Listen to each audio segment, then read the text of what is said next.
events tayo ngayon. So, yung National Economic Development Authority, ang tawag na dun ngayon is DepDev. So, Department of Economy Planning and Development. So, yung NEDA na ngayon ay tinatawag ng Department of Economy Planning and Development. So, ibig sabihin, hindi lang siya yung nagpipredict. Hindi lang siya yung meron na siya ang capability na mag-issue ng orders, mag-utos, because isa na siyang bureaucracy o departamento ng gabinete. Full.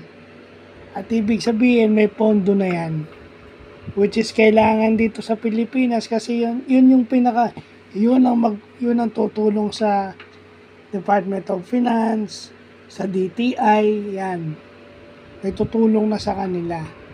So, ang secretary daw nito si Arsenio Balisacan, na NEDA chief din from 2012 to 2016.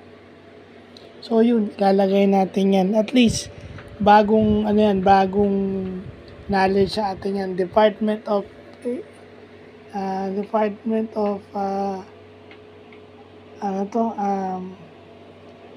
Economy Planning and Development.